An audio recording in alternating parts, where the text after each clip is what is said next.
ndabaramukije mwese mu izina ry'umwami wacu Yesu Kristo. Kandi ndabipfurije Pasika nziza cyane isumba izindi zose mwaza kubaba. Pasika y'Imana, Pasika y'intsinzi, zamba zavuze. Haleluya. Twagarutse ku musozi muremure, umusozi w'amasezerano. Urufatiro ni kumenya ibihe no gutahura ibihe by'Imana. Kumenya no gutahura neza ibihe by'Imana. Luka igice ca 22 kuva ku murongo wa 39 gushika murongo wa 45 ni ijambo ry'Imana yampaye twinjiye muri Pasika. Hari isaha 7 z'ijoro no musi nyene nari imbere y'Imana turatazira iryo jambo Imana yampaye. Nashaka ko ndabana mwebwe abarundi mbere n'isi yose rironke. Hanyuma Luka igice ca 24 kuva ku murongo wa 36 gushika ku murongo wa 41 ni inkuru zijanye n'ibihe vy'imbere ya Pasika n'ibijanye n'inkuru z'inyuma ya Pasika. Imbere mu mibabaro ya Yesu Kristo, hama kandi n'ibijanye n'inyuma yo kuzuka n'ibihe by'Imana. Dushaka gutahura no musi neza nk'abarundi n'abandi batarabwa bitahure neza, bitahure kandi babimenye neza. Twarabisomeye kenshi, ari gusomerwa ni kimwe, kumenya no gutahura n'ikindi kintu. Yesu asengana umubabaro. Yesu asengana umubabaro. Arasohoka aja ku musozi wa Elayono. Nk'uko yabimenyereye. Abigishwa biwe nabo baramukurikira. Ashitse aho hantu arababarira ati nimusenge kugira ngo nimuje mu mosha mabi. Atandukana nabo ashika ahantu hafi aho tegwa ibuye, nk'ahantu hotegwa ibuye. Arapfukama arasenga ati data asangwa ubigomba kuri iki gikombe kindengane. Yavuye igikombe ciwe, hari igikombe cawe nawe. Yesu yarafise igikombe ciwe, no musi nawe ufise igikombe cawe, kandi n'isi ifise igikombe cayo muri kano kanya. Ariko ntibibe nk'uko jewe ngomba. Ubugombe bw'Imana bwihamagaye. Yarasenze, yasenganye iki? Umubabaro. Yasenganye umubabaro. Nkuko henshi no muzi ku isi bariko barasengana umubabaro. Yamara bibe uko wewe ugomba. Bibe nk'uko ugomba. Gusengana umubabaro wawe ntibisigura yuko bica bihindura ico Imana yatezwa gukora. Nico gituma akora ubugombe bw'Imana. Umumarayika aramwiyereka. Nkuko namwe umumarayika agiye kubiyereka. Amen. Nkuko umumarayika agiye kwereka n'isi yose. Avuye mu ijuru arungitswe n'Imana. Hari umumarayika w'Imana yorutswe gutabara no kuremesha. Amutera intege, mwitera intege, kuko hari umumarayika yorutswe gutera intege abayo, abasavyi bayo. Arushirijwe naho umumarayika yaje, yarushijwe kwicwa n'iki? N'umubabaro. Ashishikara gusenga cyane, acarongerereza ko yasomba ubwa mbere. Icuya ciwe kiba nk'ibitonyanga binini vy'amaraso. Icuya ciwe nk'ibitonyanga. Murazi kubicuya, mugaka bitonyanga vy'amaraso. Murumva umubaro ko wangana.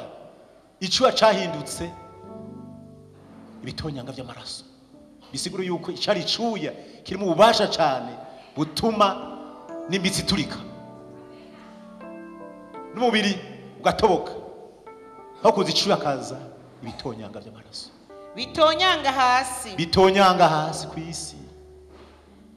amaze gusenga ava hasi aja aho abigishwa bari hahandi y'abasiga ni mwebwe asanga basinzirijwe n'umubabaro. Imana idufashe. Asanga basinzirijwe n'iki? Umubabaro. Ariko we umubabaro wiwe wamukwegeye gusenga. Nta kintu kibabaje mu mibabaro yawe ho gusenga. N'ijambo ry'Imana tubwira ngo nimba ubabaye nusenge, ariko imibabaro yawe niya kujana mu yitiro uzo wihuhuye. Imana idufashe cyane. Yesu yiyereka abigishwa biwe. Ibyo vyabaye mbere atarafatwa ngo yicwe ngo abambwe ngo azuke. Ubu rero yaje kuzuka. Tugiye muri ico gice rero ca kabiri. Hari igice ca mbere imbere yo gupfa no kwicwa rubi, hari igice ca kabiri cyo kuva kuzuka, kwinjira mu masezerano. Bariko baravuga ivyo Yesu bwiwe ahagarara hagati muri bo. Bariko baravuga ibijanye n'izuka ryiwe. Abantu bacanganyikiwe. Kuko urupfu rwa Yesu rwatumye n'abakunzi be bose bagendanye barataye baromoka. N'intumwa zagenda kunyegera, asigara wenyene muri urwo rugamba. Kandi baragendanye imyaka myinshi, abaha imikate, abaha amafi, avuga ubutumwa bwiza, akiza abagwaye, asenda abadayimoni, agwiza ibintu, ahezagira abantu. Ariko hageze mu gihe gikomeye ntiyabonye iyo baciye. Yesu bwiwe ahagarara hagati muri bo. Yesu bwiwe yazutse rero. Babandi bataye umurongo birutse, hageze kuzuka rero acagarara hehe? Hagati muri bo. Hagati muri bo. Arababwira ati amahoro abe muri mwebwe. Amahoro abe muri mwebwe. Kuko bataye umurongo bagiye kunyegera. Nyeguruka amahoro abe muri mwebwe. Amen. Amahoro yavuze si amahoro y'amakungu n'amahanga, na amahoro y'Imana. Amahoro y'Imana abe muri mwebwe.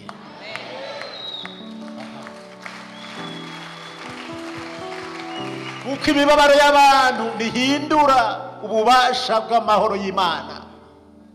Ariko bafatwa n'ubwoba bacika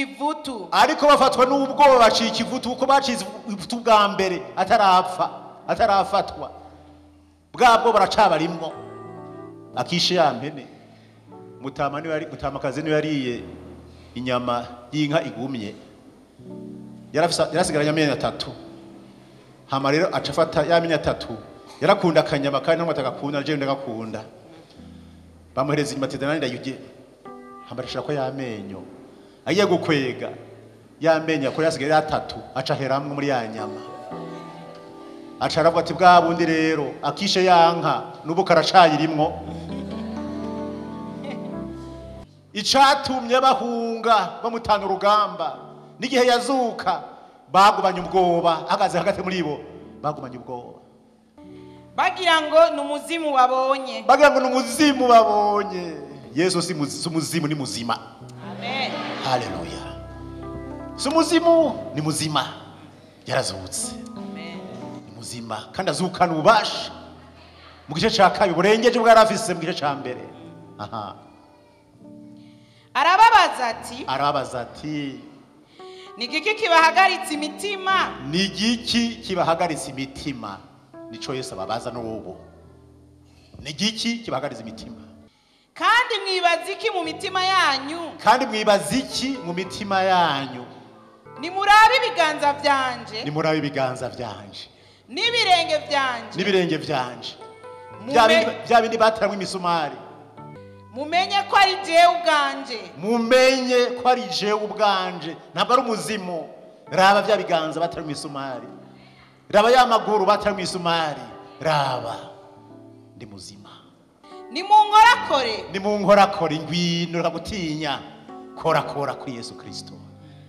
Korakora egera ukorakore. Sikuja kure egera. Amen. Niwifate nka kwa kundi imbere yuko ababazwa baramutanya urugamba ati birakomeye, ubu naho yazutse ari muzima barashatinya. Yesu arabati uko namye kuva kera imbere y'amagorwa n'imbere y'ivyago n'imbere y'ibiza niko nzokwamandira inyuma n'imbere y'ivyiza nahinduka kuko umuzimu utagira inyama n'amagufa kuko imizimu itagira inyama n'amagufa ntibibaho nk'ivyo mumbonana nk'ivyo mumbonana Yesu aripfuza yuko mwegera ngo mumubone si kwigira kure no kwinyegeza mwegere yarazose ni muzima yuzuye ububasha bw'Imana ariteguye gukiza ariteguye gutabara mwegere avuze ivyo abereka ibiganza vyiwe n'ibirenge aho ndahagaruka akanyamuneza kakibabujije kuvyemera urumva bagicanganyikiwe abantu binyegeje Imana baracanganyikirwa yaberetse kabiri ubwa mbere yaberetse ntibavyemera ubugira kabiri abereka hama akanyamuneza atangura kuza gake gake bagifise ubwoba inyuma y'amakenga haza kubona neza amarira k'abantu bakuzura akanyamuneza nta mvura idahita bariko baratangara ibitangaza vy'Imana ntivyaheze byakozwe kuva kera muri basoko na basokuruza Imana yakoze ibitangaza kera n'ubu iracabikora n'ubu igiye kubikora nuko uzobikora izobandanya bikora naho yagiye arababaza ati hari utwo kurya mufise hano arashaka ko musangira none akwegere ngo akwereke ububasha bwiwe uca wigira kure oya egera arashaka yuko utwufise dukeya tuzanye mu dusangira tugwize ijambo ry'Imana rivuga ngo abantu banje bishwe no kutamenya Pasika mu minsi mikuru Imana yashizeho ku isi yose Pasika irimwo uyu munsi rero ugira indwi ni umunsi mukuru udasanzwe kuko ugize kuba isabato ibaye kandi na Pasika byo mwaka wa kane no mu kwezi kwa kane banze ngaruke mu masezerano ikintu gituma abantu bagira ubwoba no kuva mu masezerano twagiye turonka amasezerano ikibazo Imana yibaza nanje ndibaza mbega muracayibuka murayateramiye murayabamwo ijoro n'umurango ico ni kibazo sinabarundi gusa baronse amasezerano hari n'ayandi mahanga hari n'ibindi bihugu bagiye baronka amasezerano mbega barahagazemwo ni kibazo mbaza kuko abo tuzi baronse amasezerano bwa mbere baba abisirayeli baherutse Imana bahaye amasezerano batanga urugendo baca barayibagira ubagumye ko wenyene yabaye Mose ico ni kibazo nibaza kuko Imana ikunda bayo kandi ab'Imana bose bari kwisi yose mu Burundi bariho mu karere barimwo muri Afrika bariho no kwisi nzima bariho mbega ayo masezerano twarayagumyemwo turacayibuka ni kibazo reka je ndabibukiriza amasezerano ya hafi twaronke ngako n'umusozi w'ikarumeri itariki 31 ukwezi kwa 12 umwaka wa kabiri bisigura umwaka wa 2018 hari aho haruguru dusozera ikorana cyari kimaze imisi 6 Imana yaduhaye amasezerano kujye gukora ibihambaye n'ibikomeye ivyo abarundi bibaza ko bitoshoboka yo ni sezerano rya mbere ici dusezerana kandi ko Burundi ibuhinduye ikibanza c'uburuhukiro bw'amahanga iduha kandi n'isezerano rya kabiri ko Imana igiye guhindura ingendo yo gukingira Uburundi n'abarundi ikaja hati y'abarundi ngo abansi ntibadushikire yo ni sezerano rya kabiri iduha kandi isezerano yuko Burundi ibuhinduye ikibanza cyo gusabiramo umugisha no gusiguriza Imana ko Burundi Imana ibuhindurira amateka mbega urasiguza mbega urasaba Imana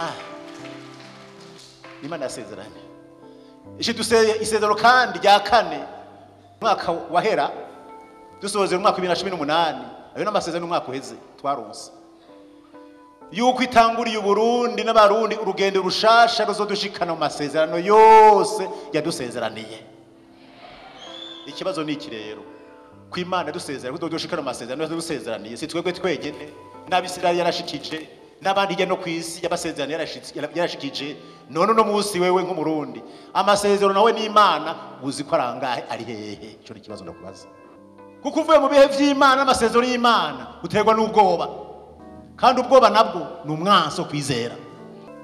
Cha turabandanya tugira amasengesho y'imisi 5 mu ntara ya Bubanza mu kwezi k'umunani umwaka uheze guhe tariki 21 gushika tariki 25 cha turonka amasezerano dusozera ico gikona c'imisi 5 zari tariki 25 kwezi k'umunani umwaka wa 2019 muri komine Mpanda. Imana yaduhaye amasezerano yuko iduhaye mu Burundi inuma y'amahoro mu Burundi. Idusezera kandi ko iduhaye inuma y'umugisha w'Imana mu Burundi no mu Barundi bose atawuvuyemwo. Idusezera kandi yuko iduha inuma y'urukundo n'umuco vy'Imana ku Burundi no ku Barundi. Iduha kandi isezerano yuko izibije ingunza zose n'amazi yasuriranya ku gihugu cacu c'u Burundi. Iduha kandi isezerano yuko yubatse umunara muremure kandi ukomeye wo gukingira Burundi n'Abarundi. Iduha kandi isezerano yuko itanze ububasha n'ubushobozi mu Barundi bwo kujana ubutumwa mu mahanga. None amasezerano hamwe Imana yotonda imbere yati mbira amasezerano nagusezeraniye wovuga iki? Dusozera umwaka wa gatatu ari umwaka 2019 mu gikora twakoze mu ntara Gitega muri komine Itaba mu Gihamagara aho Imana yise Peniel yaduhaye amasezerano akurikira. Imana dusezeraniye yuko igiye kubana kuvugana n'Abarundi.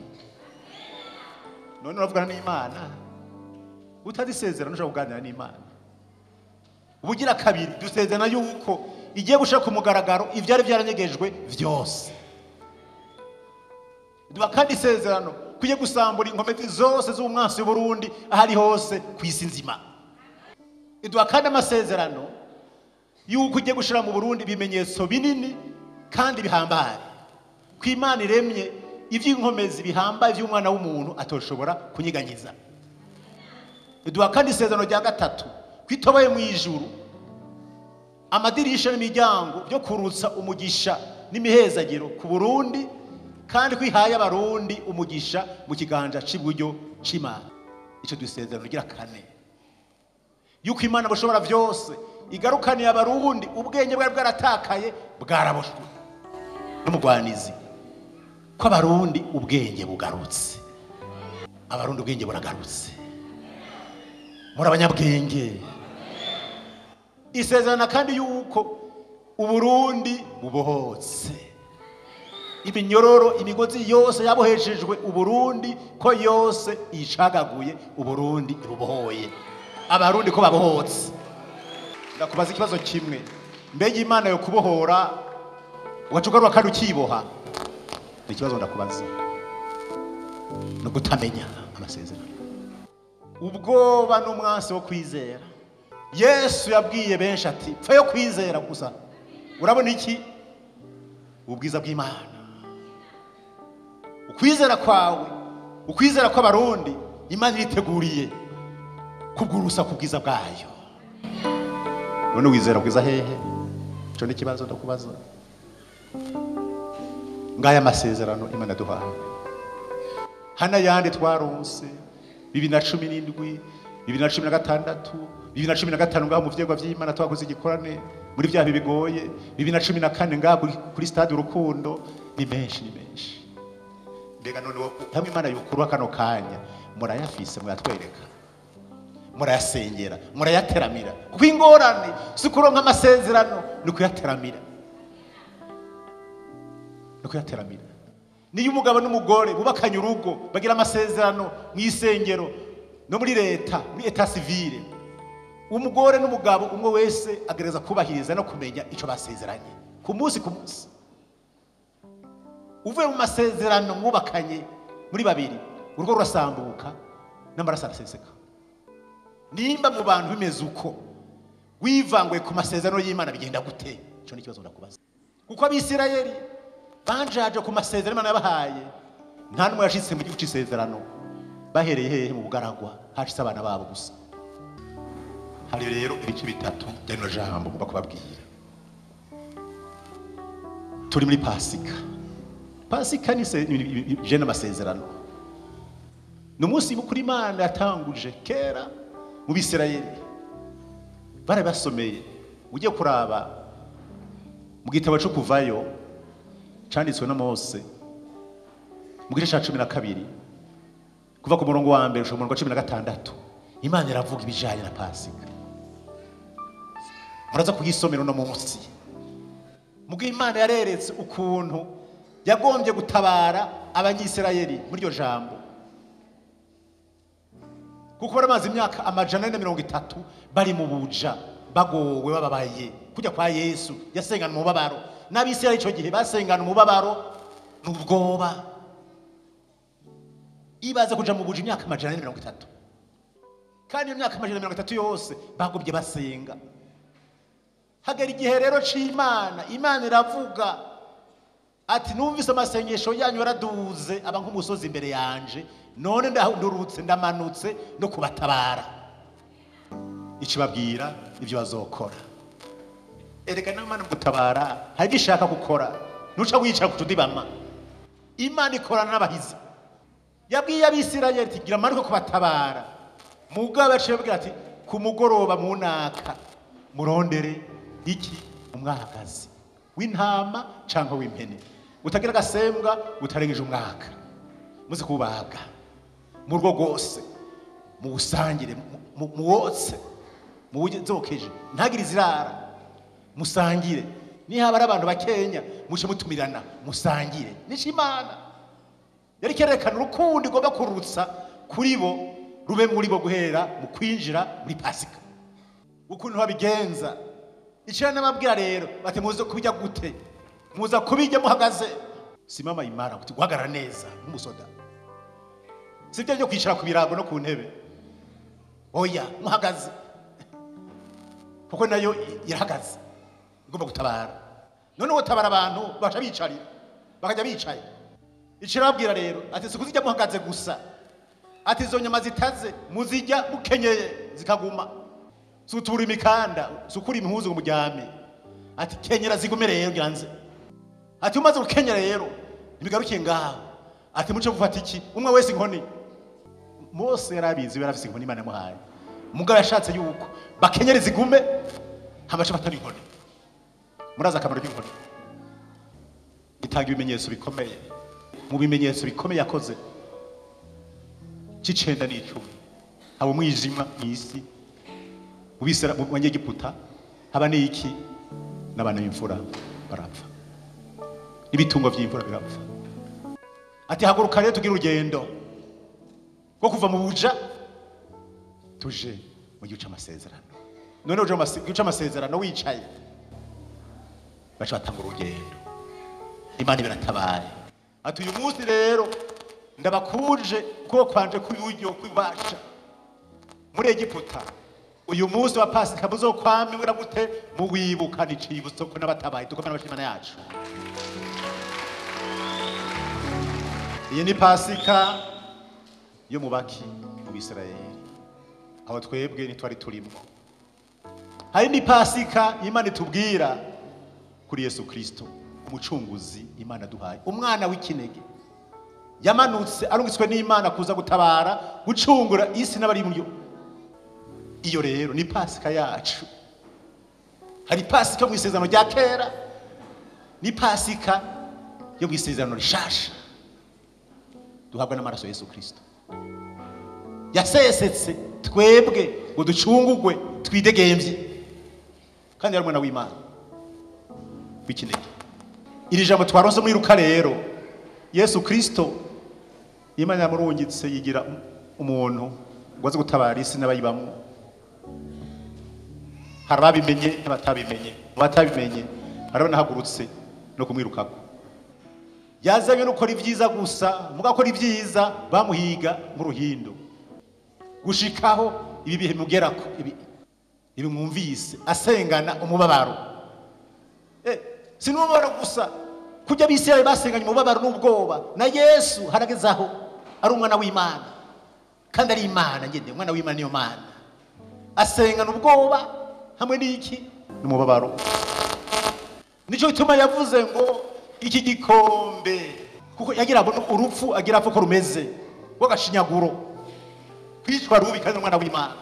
Ati igikombe c'indengane niko yasenze n'umubabaro n'ubwoba, kuko yamaze kubona ukuntu abantu babaye nabi, bakize ikoko kandi yabagiriye neza, akabaha imikate, akabaha amafi, akabakiza ingwara, ibimbuga akabimugurura, bamaze gukira bacabwirukako. nta cyaha yakoze, nta kibi yakoze, byari byanditswe, Imana yari yarabisezeranye ati bizoshika. Kandi na Yesu ubwiwe yaravyivugira ati umwana w'umuntu azofatwa, avumwe, akubitwe, abohwe, yicwe, abambwe ku musaraba, ariko ku munsi ugira gatatu azozuka ari muzima. Yama bivuga haciye hose, abantu bakava ko ari inkuru, kumbe n'amasezerano nico yavuganye na se wiwe Imana ushobora byose, yarabizi ko bizoba. Ibi rero ibice bitatu ndashaka kubabwira. Igice ca mbere ko twavuze ko ari ibihe byo kumenya ibihe, kumenya neza ibihe no gutahura neza ibihe vy'Imana, kumenya no gutahura neza ibihe vy'Imana. Pasika twaje tuvyumva kera babitubwira kuva tuja mu isengero, twamye tubibwirwa Pasika zamyeho. Mugiye Pasika iratandukana n'izindi Pasika, kubwo amateka isi irimo, iyi Pasika iratandukana n'izindi Pasika, iratandukanye. Nico tumasengana umubabaro, akabwira ati mumfasha gusenga, agasanga abantu bose barigize gute, basinziriye hehe mu mubabaro n'ubwoba. Igice ca mbere ivyaranze ibihe vy'imbere ya Pasika nibihe, nibyo shaka yuko mumenya, kuko kubwirwa imisi yose ivya Pasika mu isengero ko vyagenze hadusomera oya umwuko nikiriko. Ivyabaye imbere ya Pasika mbwe c'Abisirayeli n'imbere ya Yesu Kristo nibihe, n'ibintu umunani ngende babwira. Ikintu ca mbere cabaye kuri za Pasika zibiri, ipasika imwe yo mwisezerano rya kera ni Pasika yo mwisezerano rishasha. Vyose ivyabaye imbere iyo Pasika birasa. Ubwa mbere habaye iki? Habaye uruhungo,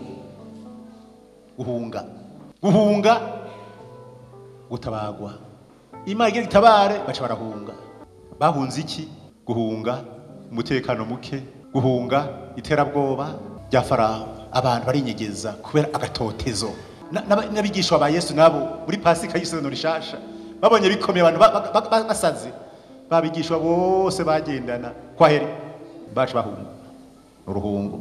Ubugira kabiri habaye guhebwa n'abantu. Mbe murazi neza yuko Imana yashize imbere Mose ngo abaje imbere bafata urugendo kwinjira mu masezerano. Murazi yuko Abisirayeli bose bamutanye urugamba, niko byageze no kuri Yesu, abigisha bamutanye urugamba.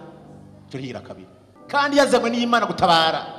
Gatatu habaye ubuja no kurenganywa, akadenderezo imbere ya Pasika mu isezerano rya kera n'imbere ya Pasika yo mu isezerano rishasha. Habaye ubuja, haba akadenderezo, ibinyoma. Abisirayeli bacanywe mu buja n'ihanga ryose. Yesu Kristo nawe bamwambitse ntibishushe atacaha yakoze. Ega n'Abisirayeli kujana mu buja nta caha bakoze, kudenderezwa. Ubugira kane habaye gutotezwa imbere ya Pasika ya mbere na Pasika y'isezerano rya kera n'irya rishasha. Habaye gutoteza no kurondera abantu bose bari kumwe na Yesu. Kuze naho Petero amwigaranya ati sha wewe Petero nakubwire ingogo itarabika wewe uza kugihakana kangahe, kuko yarabonye agatotezo bariko barakorera Yesu ukangana. Baraza rumwe ati Petero nawe urimwo, ati ka reka je nari umufana gusa, nari umufana w'ibyo yakora gusa, je sinitwa turi kumwe nawe. Warabyumva? Niko vyagenze no kubisirayeli. Abisirayeli baratotejwe nabo batabaye, basigara birebanga, basigara barangamije gusa ku Mana imyaka 130. Ubwoba n'umubabaro imbere ya Pasika bisano rya kera n'isezerano rishasha.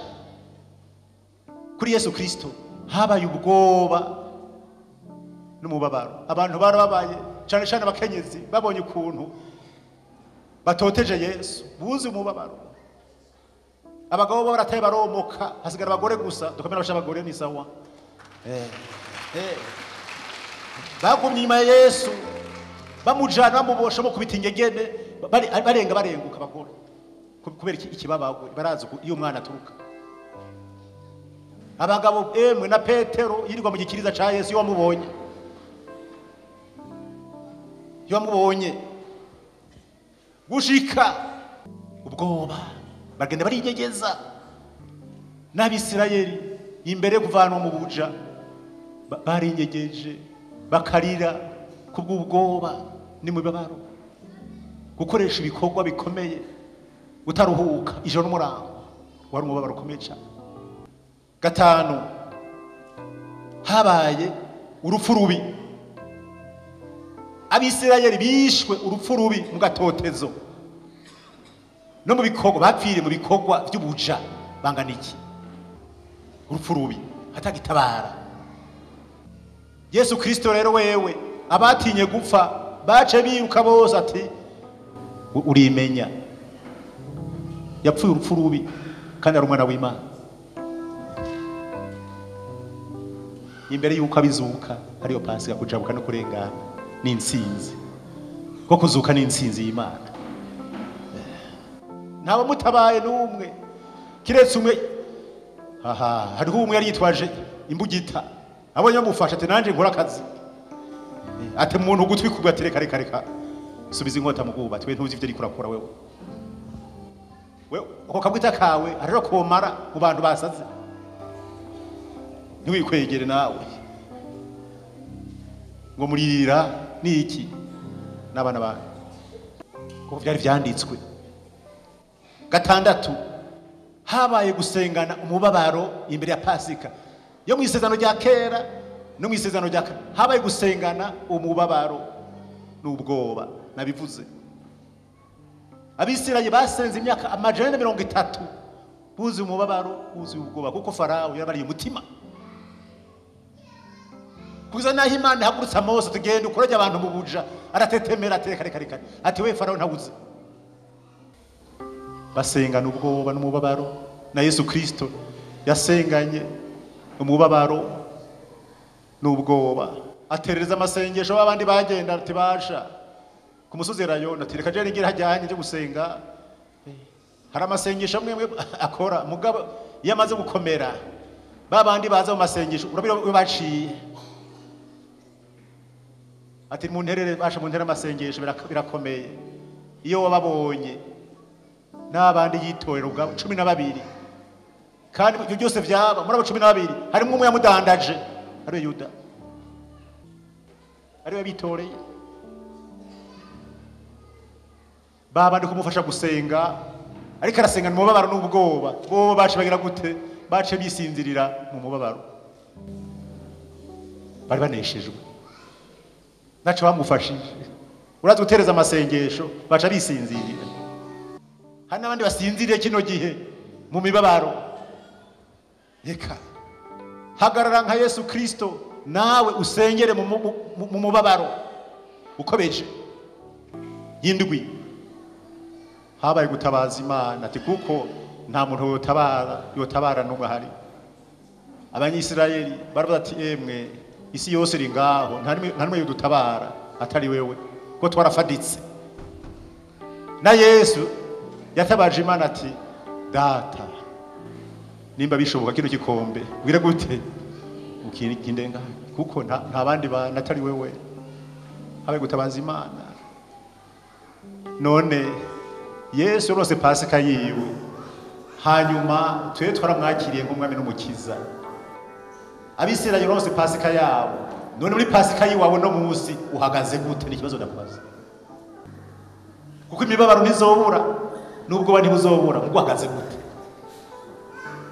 8 habaye abantu kubera ubwoba n'umubabaro gusinzirira mu mubabaro baca bibagira Imana. Gusinze mu mubabaro bisigura iki? Kwibagira Imana n'ubasha n'ubushobozi bwayo. Niyo byabaye imbere ya Pasika. Ibya kabiri isha kabiri ndabwira ibyaranze ibihe bya Pasika.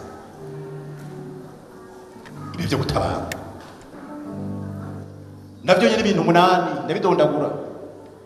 Icambere Pasika bisubira kurenganwa kujabuka kuri Yesu Kristo kwabaye kuzuka kuko atsinze urupfu, kuko abandi barajabutse batajabuka ngo barengane, uruzi rwari kubatwara n'urupfu rwari kubatwara kwa Farawo.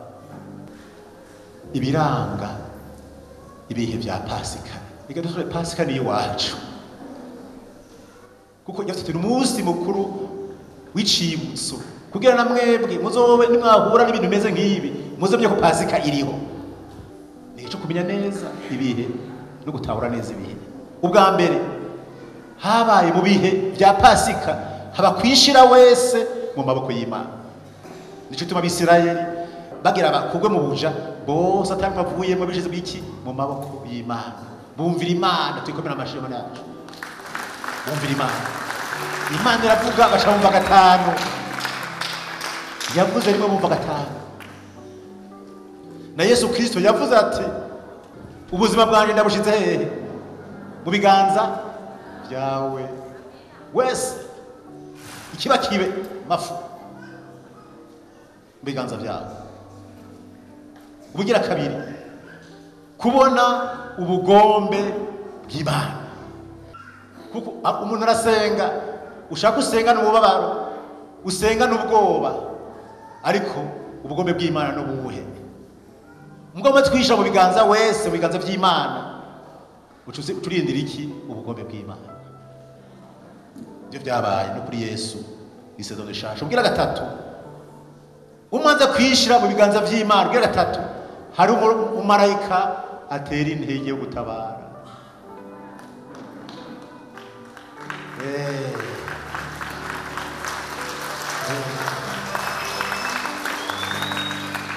Hari abamarayika gutabara, kuko ari intambara udashobora kugwana zigwana n'Imana gusa. N'abamarayika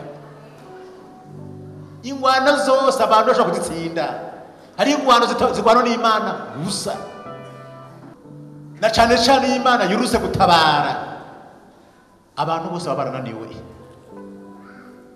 Erega Yesu za ntumwa nawe yagaburiye imikate. Hari umunsi yagaburiye abantu imikate n'imitsibo n'amafi 5,000 barajya ari abagabo gusa, nta mugabo n'uwaje kugutabara, kandi baramuririye amafi n'imikate. Uraza bagabo igitero c'abagabo 5,000 bahaze neza sawa bokangwa n'abasuda bangaye bamufashe mbi. Mugabo bose baheruye kujya imikate n'amafi tikwaheri tuzokurindira cyo dushaka kubona amafi gusa hamwe n'iki n'imikate. Abantu bameze uko rero muri ico gihe rero abantu baguhevye bagutaye ukisha amaboko y'Imana. Imana ati uruwanje, urugamba se rwawe n'urwanje, ikiruruka gutabara mu marayika gutabara. Kane hari ibimenyetso bikomeye by'Imana biba. Yesu mufata murazi ibimenyetso byawe ku munsi wa gatanu. Izuba ryaragiye, haziki bugira kabiri. Iyi Imana igira yo gutabara, hari ibimenyetso bikomeye cyane. Mugabo ibyo bimenyetso kandi isi yaratigisa. Mugabo kandi n'imbere gutabara Imana yakoze ibimenyetso bikomeye, irajugumvya Farawo n'abanyegiputa mu isezerano rya kera, abakandi mu isezerano rishasha. Imana yarurutse ku marayika, ibimenyetso bitangura gukoreka rero. Isi iratigita, isi yagira ubwoba. Isi yaremwe n'Imana kuko irayicegeza sawa. Ukwezi wakubonye izo wakubonye umwijima ubugira kabiri. N'abamufasha siga baricuza ati ntatari. Ni kuko Farawo yicujije nawe ibihano 10 bikurikirana. Imana mwati mureke, reka abantu banje bigire. Akuna igeno ca mbere, ca kabiri, ca gatatu, ca kane gushishena n'icumi abona ko barekura. Ntiyabarekuye, yarabamye n'inyuma arakurikira. Ibimenyetso bikomeye Imana yerekana. Imana igira yo gutabara. basavye bayo. Gatanu, mugabo n'Imana yasavye ibimenyetso. Yasavye ibimenyetso. Abisirayeli muze mubage myagazi y'intama cyangwa y'impene, amaraso yayo muco bashaka kugira ishima ryawo. Ninaza kubatabara size nihende. Ibimenyetso bigaragara Imana ikorerako. None ibimenyetso byawe ushaka ko Imana ikorerako nibihe? Cyo nikibazo ndakubaza. Ni amasezerano udafise wibagiye. Nico Imana yavuze. Kuko Imana isezeranye irashize. Niyivuze yivuguruza. Gatanu, kubona ububasha, ubushobozi, inkomezi n'icubahiro vy'Imana. Ibyo ni vyabaye mu bihe vya Pasika. La. Muri Pasika bw'isezerano rya kera n'isezerano rya kabiri barabuye ko Imana yataye hamwe n'abasoda bajugumira kuri Yesu Kristo, hamwe Farawo n'ingabo ziwe zose kwaheri, imfura kwaheri. Aho no kubona ububasha, ubushobozi, inkomezi n'icubahiro c'Imana. Kuko Imana iravuga ati ntabwo tuzosangira icubahiro cyacu. Gatandatu, intsinzi, kubona mu gihe cya Pasika nyayo winjiyemo, no kubona intsinzi z'Imana. Yabike basavye bayo n'abakristo. Abisirayeli barabonye intsinzi z'Imana, bamaze kubona ukuri Imana ibagwaniye, ibahagurukije. Hama na Farawo ntiyaheba n'ingabo ziba kabo binyuma, bajabutse ikiyaga gitukura, barabati ye ngo baca tugwere ico gihe baca gutinya Imana. Tuba tuzi ububasha n'ubushobozi bw'Imana kubunganuka, gucamo kabiri ikiyaga cyamo kabiri, bakirenganira. Beje kurengana ati duzi inkoni cyashira yugara, nta numwe yavuye. Barabati nawe twakagendeye iyo Mana y'ubundi kumera amashi. Iyo Mana y'ubundi iracinzira atari inzira. Abasavyi bayo bararengana, babaje mu kiganza c'Imana bararengana. Abandi rero uko byagenze barayibona. No kuri Yesu Kristo niko byagenze. Yuda yarimanitse, yamuriye amafaranga, intete ntiyariye, yaruhuse yimanitse, yaramurira igiturire. Abandi baricuza ati yo tumenya. Abigisha baricujije na Petero aricuza. Uwagumye kumva no kumusugira gatatu yakora bakumva, umunsi wagira gatatu ntibagiye no kuma kumva ngo barakazuka yarababwiye. Wapi baranyegeye umwe wese baramufitiye, barabivamwo byose. Umugore wenyene Maria Magdalena no yaje wenyene kumusugira gatatu, kuko yarekejwe na Yesu iki abadayimo. Ati ndamwemera cyane, abaca agenda kuri yava ku musozi wa gatatu. Ibyabaye murabitse ndabigarukako wenyene urudende, n'abagabo 5,000 bari imikate nta numwe yaje, n'abandi bajya basagira ku meza ba Petero inyama ziryoshe n'imitsi biryoshe, nta numwe yaje. Kubera iki? Iyo baza bavuye biyitira intsinzi y'Imana. Eka Imana yari yese bagenda uko nyene, baratumurongo baratabaromoka kuri Imana yekane yuko ari Imana ivize intsinzi ku mahanga yose no ku bansi bayo bose.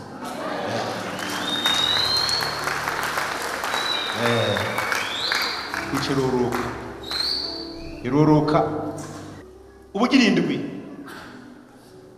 mu bihe vya Pasika neza byo gutabagwa no kuzuka. Habaye iki? Habaye ukwitega ic'Imana igirikore. Abisirayeli bariteze ati tore c'Imana ikora rero, twamaze kwipanga, twahagaze neza. Yatubwiye Imana, yatubwiye ati hagarara neza, mukenyereze igume, bifatire n'inkoni, mwirira amabrochette, ico nikorera. Na Yesu nuko byagenze. Imana abantu bose baje mu gatengo, sabafasha Yesu, sabamukubise, sabamuboshe, sabamucire kwa mate bose. Muzi ugira gatatu, ari umunsi wa mbere n'umunsi wa gatatu byarakomeye. N'abandi bari kumwe bajanye bose bari imikate batanguye kuyagiriza, twarariye imikate, twarariye amafi, turagowe, hazoza ubukene hatabi. Icimana igirikore ngo no gutahura neza Pasika, ari imbere ya Pasika no kwa muri Pasika, kujabutso, kurengana no kuzuka, hari ibihe, kubimenya neza uri kwitanga. Ubugira umunani hari gukenyera no gufata inkoni. Gukenyera bisigura iki? Kwitegura kuja ku rugamba kw'Imana. Muri bucagiye Imana Yehoshafati yaratewe n'abansi baturutse impande zose, yegereye Imana aributse Imana, so wavuze yuko amazi nibadutera tuzobigenza uko nuko nuko twambaza uzotwitaba hama rudutabare. None baraduteye tubigire gute?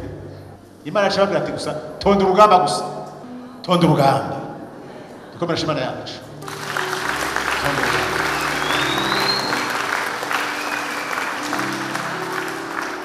Kubera ko umwansi umutera umugongo, tonda urugamba. Aha igice cya gatatu cya nyuma naho ndababwira ibyabaye inyuma ya Pasika n'ibiki tuza kumenya neza no gutahura, kugira ngo nawe igihe cyose wewe ufise Pasika yiwawe. Iyi Pasika turimo hari Pasika ku Isirayeli na Pasika yo kuri Yesu Kristo kuzuka. Muga ibyo byose twarabihawe ni gwacu, zo kubibamwo n'ibyacu, nitufata y'imigani y'ibitabo byanditse ni gwacu. Ibyabaye basoko baramaze ngo nta mvura idahita. Hanyuma kandi n'abanyamahanga baravuga ngo inyuma y'imvura haboneka iki mu Gifaransa? Après la pluie vient le beau temps. Barabizi nabo, twese turabizi, kuko mpemu ni imwe, nta mvura idahita.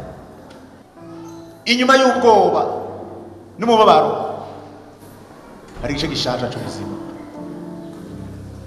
hari ikindi gice cy'ubuzima. Nibizokwama biruko nakira itangira iherezo.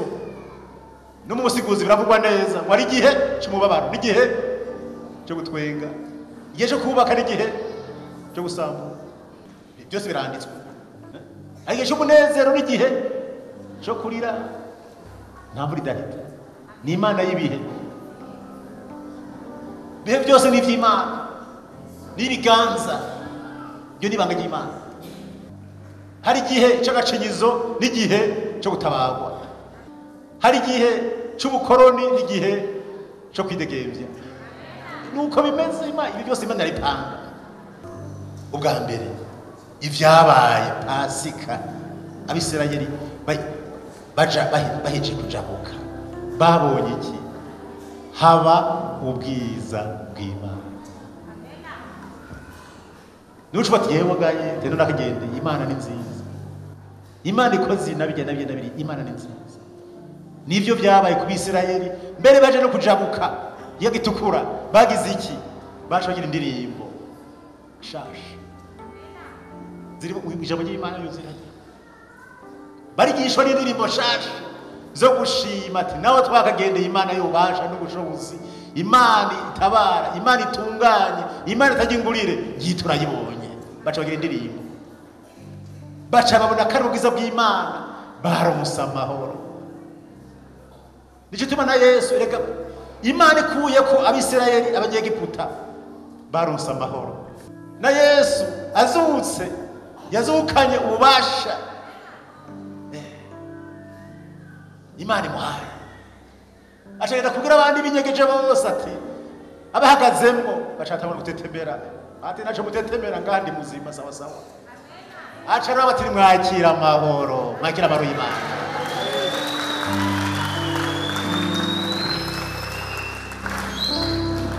Mwakira amahoro, ndanesheje mwakira amahoro. Kandi samahoro gusa ati nimunezerwe, bacagira akanyamuneza. Dukomere Imana yacu. Imana ntikangwa n'ibiteye ubwoba n'ibizana imibabaro. Inyuma y'umubabaro Imana yahagurutse umubabaro ihindura umunezero, akanyamuneza. Imana ihindura ibihe. Gatatu, icabaye na Pasika kwabaye kwinjira mu masezerano. Kwinjira mu masezerano. Yesu yahaye amasezerano n'Imana. Arungi batenda kurungitse gutabara isi n'abayibako. Kandi uzotsinda, nzaba ndi kumwe nawe. Kandi uzozana urupfunguzo ukwikuzimu kwa shetani, uzorudugana. Hamwe n'abaheza rero ndoshaka kwambika icubaro cyataye. Izina risoma n'amazina yose. Abazogisunga nazosaba baciye muri iryo zina nzobishura. Murumva iryo zina. Ibyo nivyabaye na Pasika. N'Abisirayeli bamaze kujabuka barabonye yuko retari Imana bambise igitinyiro gushika binjiye mu gisezerano. Ababagwanije bose bayibomba ariboma. Bamaze kujabuka ababagwa uwitambika wese mu nzira kwara kuboma. Gushika bashitse mu gisezerano. Kane, habaye ihumure ry'Imana. Imana yarabahumurije. Kuri Pasika no imbere abise barahumurijwe. Babonye imbere ikiyaga bakabona inyuma ingabo. Imana yabati ndaje batabare. Mihagarare gusa mwara gakiza ngenda bazana uyu munsi. Mihagarare gusa mwara gakiza ngenda bazana uyu munsi. Yuko babwiye ihumure ati yoba nawe. Yoba nawe. Mwakiri ihumure ry'Imana. Mwakiri ihumure ry'Imana.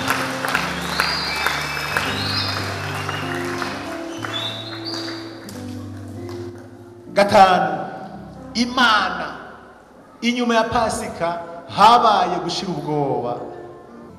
Abisirayeli baze kujabuka baramati iyi Imana idukuye ko abantu baduciyije bufuri nabo imyaka 430 tukabibonera n'amaso. Ntabwo batuzosaba kugira. Ego niko Imana nuko Abisirayeli bavuze. Na Yesu Kristo amaze rero kuzuka. Baba ndiri banyegeye bose bakamubona. N'abigishwa bose. Bavati uri nyawe sibyo. Yarabigeretse ubwa mbere banza gutetemera. Ati banza gutekana. Petit tekana. Tekana. Naranesheje. Amen. Acha nabongereza atahubwo je ko nanesheje. Ndiko nditegura kugenda kwa data. Ati mugabo ryo nakoze n'inzinzi narose namwe muzozironka. Bashashira ubwoba. Babandi bose banyegeye. Ba Petero, abakozi bose, abigishwa n'abandi barose imikate bose bacha baraza ati turamwemeye ni nyawe. Tuzomukorera imyaka yose ikanguruje iraza. Tuzomukorera. Ntabwo bose bacha barahaguruka. Bazananye nkundora tujye gukorera. Nico isi yose yuzuye abakozi b'Imana. Ati tuzogukorera amazi yacu aca yakanya. Waranesheje. Ko nzokwama ndakwizigira ko nzire tazompemukira. Yesu urahemuka, Imana ihemuka. Hemukira bayo ikada. Nico tuma rero n'Imana yabwiye Abisirayeli inyuma ya Pasika bateye kujugumba imitima imisi yose Imana igumyogendera bajya kugira ubwoba yaca yurusa bavugishwa ati nimutinye ndi kumwe namwe. Shikama mushira amanga ndi kumwe namwe. Niko Imana yagira babwira. Gatandatu, inyuma ya Pasika haba ibitangaza byarakoretse. N'abandi bari bahunze bose babakozi b'Imana ba Petero bose nandi bagera boneka mu nyuma bagiye bakora ibikorwa byose Yesu yakoze, bakora ibitangaza. Bagasengera bagwaye bahera gute bagakira. Abari mu madayimoni bagakira. N'abapfuye bakazuka. Tukomera shimana yacu. Ngo bamakire bose abaye basha gucika iki abana b'Imana kandi abana b'Imana n'abahizi b'Imana. ibyo bitangaza byabo yaberetse yabicishije he? Ibyo bitangaza aberetse yaraberetse raba bya biganza birimo imisumari. Tijewe imisumari nkanga, imisumari nkanga. Abereka n'ibirenge. Niyo muratwe ituma yaberetse bijya biganza. Yashatse kubereka yuko ibiganza vya mbere biratandukanye n'ibiganza vya kabiri. Bisigura iki? Ibikorwa yakoze ubwa mbere bitandukanye ibyo gukora azutse. Kobe mubasha mu bushobozi bw'Imana. Abereka ibirenge, ati ibirenge munabibona. Ijambo ry'Imana ngo nibirenge ngo bitwara iki? Ubutumwa bwiza. Kwari kubatera tiraba. Bya birenge batamwe isumari biradora. Shibuka namwe. Korera Imana. Indwi habonetse urugendo rushasha rutandukanye rwa mbere. Bisi ko igice ca kabiri. Imbere ya Pasika hari ubuzima bwe bira Pasika. Inyuma ya Pasika habonetse intambwe y'urugendo rushasha n'amateka mashasha n'ibikorwa bishasha. Uko nari banyegeye mu rugendo rushasha rw'intsinzi ya Yesu Kristo imbere inyuma yo kuzuka babaye ibishirira. None munsi turashaka kurera Imana. Urugendo rushasha rwo kwizera no kwizigira Imana. Urugendo rwo kurema no kuremesha abandi. Ngo yemwe abarushe n'abaremerewe muze karibu ndabaruhure. Umunani n'urugendo rushasha wagakiza n'ikanguro. Abantu bakira agakiza ati noneho ubona kigutera ubwoba. Agakiza bisigura kubana na Yesu, kubana n'Imana no gukorana ibihe byose. Mwakira agakiza cy'Imana. Muce mutwari kanguro. Ngiri rero Pasika idasanzwe. Gutahure mumenye neza Pasika icarijo. Nivy'Imana yari yampaye mwino minsi 3 ari ngaha ngo ndabashikirize. Bishikirizwa abarundi, Afrika n'isi yose. Imana ibahezagire cyane.